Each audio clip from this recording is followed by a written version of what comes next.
अन्य कार्यों में, निर्णयों में, फैसलों में हम देख सकते हैं एक अपर हैंड एलजी का आगे, जो अभी तक तकरार देखने को मिल रही थी, चल रही थी? शिवांगी जी, बतौर पत्रकार मैं इसको अपर हैंड नहीं बोलूंगा, लेकिन क्योंकि मुद्दा यह है कि दिल्ली को पूर्ण राज्य का ओहदा नहीं मिल सकता। नहीं है। आप विश्व की बड़े बड़े जो शहर हैं, उनकी जो राजधानियां, तो वो उनको पूर्ण राज्य का ओहदा नहीं मिला हुआ है, और उसके पीछे कारण होता है। तो यहां पर आपको, मैंने इसीलिए बोला, जबकि वो भाजपा के जो प्रवक्ता हैं उनको आपत्ति हुई मेरी बात से जब मैंने तालमेल की बात करी, क्योंकि मसला अगर आपने सुलझाना है और सही मायने में दिल्ली वासियों का हित को आगे रखना है, तो वहां पर सबको साथ काम करना पड़ेगा। और यहां पर हमारा फेडरल स्ट्रक्चर भी है हिंदुस्तान का।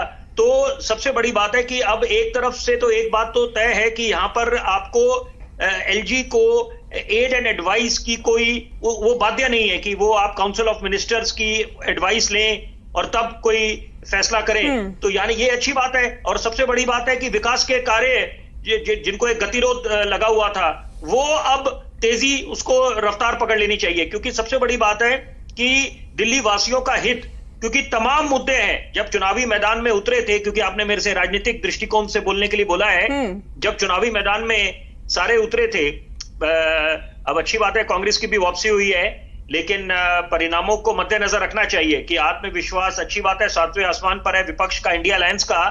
लेकिन दिल्ली की अगर हम बात करें तो 7 सीटों पे भाजपा ने बाजी मारी है, और आज क्योंकि चर्चा ये इस फैसले पे है, तो यहां पर ये देखने की बात है कि सिविक मैटर्स, जो सिविक इश्यूज हैं, तमाम ऐसे अधूरे काम हैं, उनको अंजाम तक पहुंचाना है। क्योंकि अभी हम देख रहे हैं कई, लेकिन साथ साथ एम्बिग्विटी भी है। एम्बिग्विटी माने कि कंफ्यूजन है कि क्या कुछ काम एमसीडी के तहत आते हैं, पीडब्ल्यूडी के तहत आते हैं। क्योंकि ये भूलना नहीं चाहिए कि विश्व की एक सबसे बड़ी म्युनिसिपल बॉडी है एमसीडी। अगर हम दिल्ली के संदर्भ में बात करें, एनडीएमसी भी है यहाँ पर, new Delhi municipal corporation, Delhi cantonment board भी है, लेकिन एमसीडी का अपना महत्व है। तो यहां पर जब आपके 12 जोन्स बने हुए हैं, 250 वार्ड्स हैं, तो यहां पर जनता ये अपेक्षा करती है, दिल्ली वासी, कि जो विकास के कार्य अधूरे रह गए हैं, दिल्ली वासियों को इससे कोई वास्ता नहीं है कि आपस में आपका जो तकरार है वो थमने का नाम नहीं ले रहा।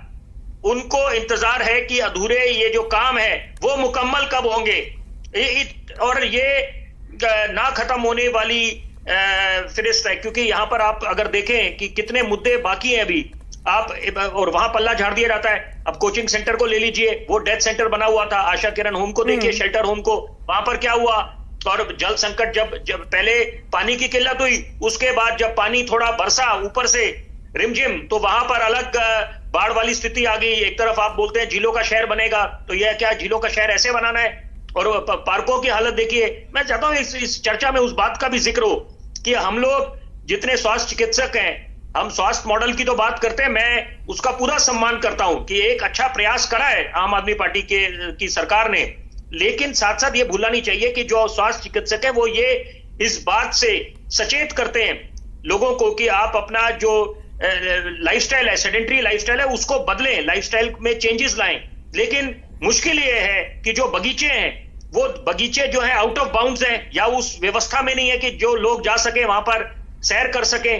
कोई भी स्वास्थ्य चिकित्सकों को बोलेगा आप वॉक करें, 5 किलोमीटर वॉक करें, तो अच्छा एक लाइफस्टाइल बना रहेगा। लेकिन अगर बगीचे उस व्यवस्था में नहीं है, उस स्तर पे नहीं है, तो एक आम नागरिक कहां जाएगा? तो ऐसी बातें। और स्टॉर्म वाटर ड्रेन्स की बात करें आप, ये नहीं पता कि कौन सी लाइन कहां पर टूटी है, किससे मिली हुई है। तो निकासी की समस्या हमेशा वही बरकरार है, मामला ज्यों का त्यों बना हुआ है। तो ऐसी तमाम बातें जो चुनावी मैदान में तो संकल्प पत्र दिखा के आपने वायदे करे थे, सब करते हैं, और लेकिन वहां पर कितने मुकम्मल होते हैं जब आप सत्ता पे काबिज हो जाते हैं?